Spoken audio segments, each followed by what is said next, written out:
Hey everyone, Tim here from Everyday Tactical Vids, looking at another flashlight from Thrunite. This is the Thrunite TN15. And according to Thrunite's documentation, this is a great flashlight for people who are into hunting, spending time out in the wild as they call it, and also for people who want to have a flashlight they can use for search and rescue.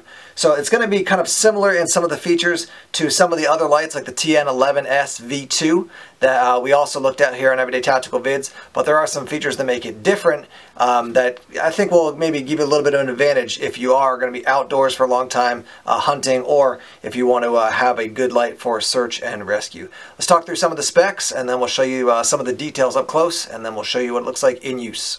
The price point for the TN15 is going to be around $90, give or take, depending on where you pick it up. Some of the details to let you know, it does have a bunch of different outputs. So it does have a Firefly, which is usually in the 0.5 area, 0.5 lumens. This one's actually 0.29 lumens, so even lower, and that's going to run for 62 days when you got your batteries in here. Your low setting is 19 lumens, your medium setting is 266 lumens, your high setting is 652 lumens, and then they have the turbo setting, which is 975 lumens. There's also a strobe output, which is also going to be 975 lumens. It is IPX8 rated, so it's down to 1.5 meters for being waterproof, and it's also impact resistant to 2 meters, so about 6 feet.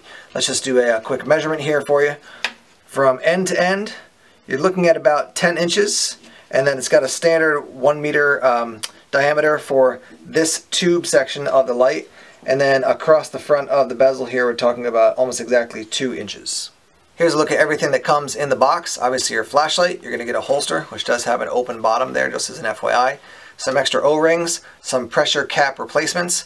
You're going to get the lanyard here, and then you're also going to get this remote pressure switch. And the way this works is, take your end cap off here, and then attach this to this end of the light, and then you're going to squeeze this to turn the light on and off. And that is if you want to mount it to a weapon. And this is a 1-inch diameter, so it's built to actually be mounted to a weapon with a standard weapon mount. When it comes to actually using different batteries in this light, you can use 18650s or CR123s. What you'll see here is the standard tube, and then another tube, and then the end cap. So the way I had it set up before was basically putting these two tubes together, like so. And when I did that, I now have two 18650s. Let me get this to stop rolling for 1 second.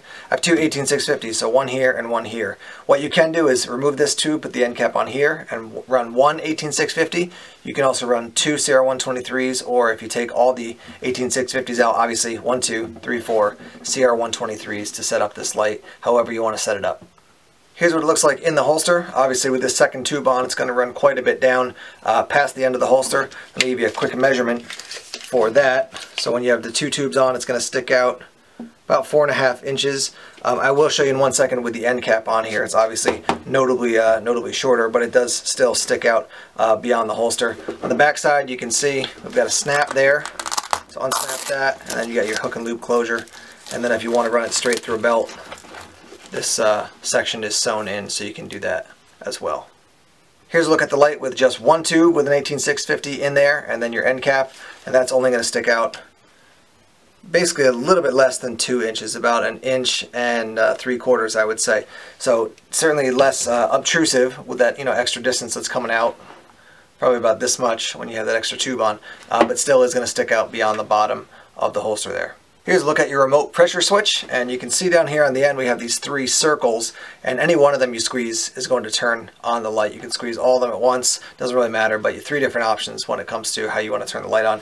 Then you have the wire, you've got a little extra here to give you a little flex and give, in case you need a little bit more, a little bit less, and then the wire that goes into the end of the light. So one thing to note is that I'll squeeze it like this, and you can see it goes on and off, stays on the same setting. When I do have it on, I can cycle with my thumb here through the different settings, down low, 2, 3, 4, 5, low, 2, 3. So we'll keep it on 3. Now when I let go of this, it goes off, but because of the memory, it's going to stay on that 3rd setting. Stay on that 3rd setting, stay on that 3rd setting. Let's say I go up to the 4th setting or the 5th setting.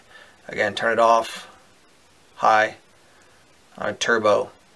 So that's just something to know. You're not going to be able to cycle through using the remote pressure switch. You still have to use this button to cycle through the different settings and the different lumen outputs.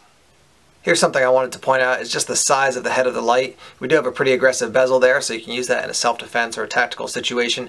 But this entire head of this light is built to dissipate the heat, so you can basically save the light and make sure that it's going to last for a long time for you. Let me show you this light compared to a couple other Thrunites just to show you a size comparison. When I first got the TN15 for review, I thought, you know, it's not really that much bigger than the TN11S V2. But as you can see, it's definitely longer and just larger overall as a flashlight. There's the TN15, the TN11S V2, and then the T30S V2. This one I will carry as an EDC light, especially if I have a pair of like cargo pants on or carpenter jeans, that I can actually put this in one of the side pockets. Neither of these, even I guess this one, if I took the tube out and then put the end cap on, but I generally like to run the tube here, so I don't use this as an EDC light. And certainly this one, even if I took the tube off and put the end cap on, just too big to be an EDC light. Carrying it around in the woods when I'm out hiking, something like that, certainly you could use it for that. But just as an EDC light, the T30S V2 is going to be the only one out of these three that I'm going to use. And this one is much more, yeah, hunting, weapons mount, or as a searchlight. I would definitely use it in that application.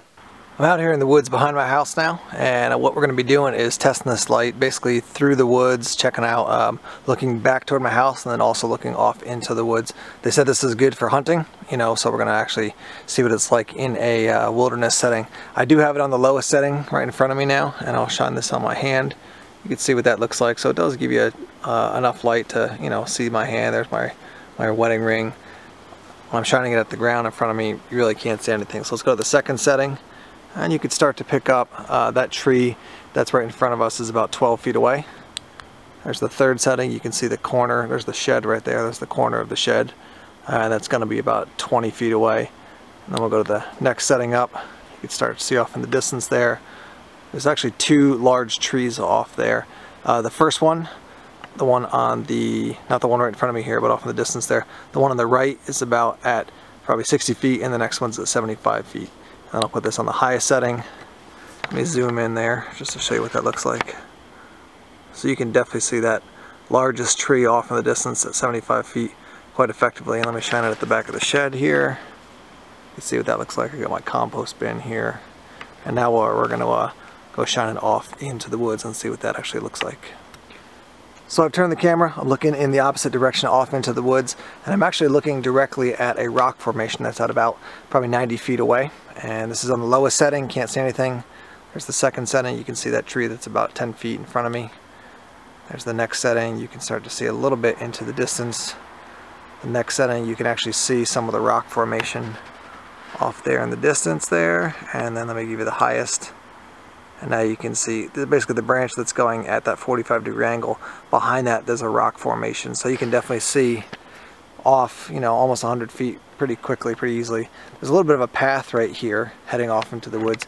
I would say if I was using this light, you know, at this distance, I can easily see off 100 feet if something was coming through the woods. You know, I'm thinking in particular if somebody was using an AR-15 and, you know, doing some sort of hog hunting, you could definitely use this light in that capacity. They also talk about mounting it to a shotgun, so that's a possibility if you wanted to. It's kind of a big light for maybe for a shotgun for a lot of people, but as far as what you're getting as your spill on both sides of that nice hot center, you're going to be at the distance that kind of the trees start absorbing the light here, which is I would say about 30 feet. You're getting probably about a 30 or 35 foot spill on either, you know, total across the diameter of the light. Nice hot center beam though, man. Look at that thing. That is a nice hot center. Down to the lowest setting, second, third, fourth, and that's almost 1,000 lumens right there.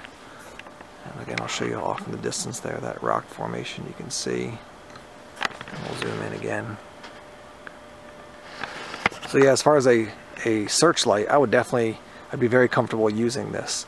So I can see a lot out, you know, off in the distance here. Scan over this way, I can see quite a bit, but still have that nice hot center. So it's not like it's just throwing light everywhere. It's still got a concentrated beam in the middle there. Well, I'm out here in the woods in the middle of the night. It is pitch black, and I figured since I said this is a good light to use in the woods, we'd wrap up our review of the TN15 from Thrunite here while I'm out in the wilderness. I'm using my Archer 1A V2 to actually light the flashlight up that we are reviewing, the TN15. So here's some final thoughts.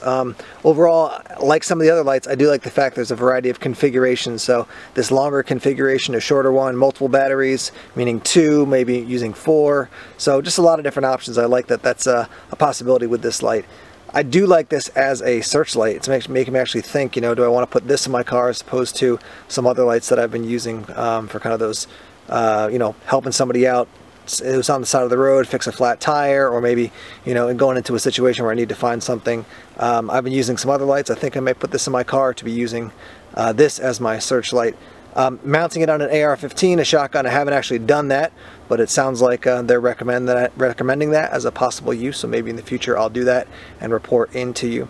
Price point, around $100, seems pretty reasonable for what it is.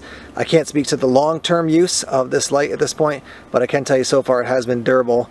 Alright, so I had to cut the video out there. This is a little bit funny. There's a train off in the distance and I didn't want it to make a lot of noise, so I stopped the video for a second, but just as I'm cutting the video there and I'm about to start up again, I hear something walking through the woods. So I have my little, let's see if you can actually see it here if I shine the light into my hand. Yeah, you can see I've got my Thrunite Archer 1A V2, which is a nice little light for an EDC light, and there's something off in the distance out that way walking through the woods. So it is nice to have a bigger light to actually check out and see what it is. Not necessarily, it doesn't sound like it's a bear or anything like that, but it sounds medium sized, so maybe there's something else making its way through the woods, a fish or cat, maybe a fox, something like that. So I'm glad I've got the TN15 to check it out. Maybe I can go find it now. Anyhow, yeah, I like this light. I've enjoyed using it, and as always, I'm going to report in for the long-term use, let you know what I actually think about it.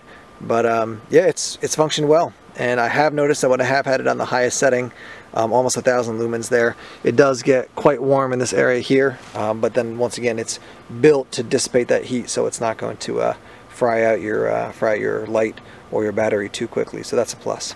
Once again, the TN15 from Thrunite. If you're interested in buying it, check out the links below. Thanks as always for checking out Everyday Tactical Vids here on YouTube. Please subscribe to us on YouTube if you haven't done so already. Like us on Facebook, follow us on Twitter, check us out on Instagram and Tumblr as well. Take care.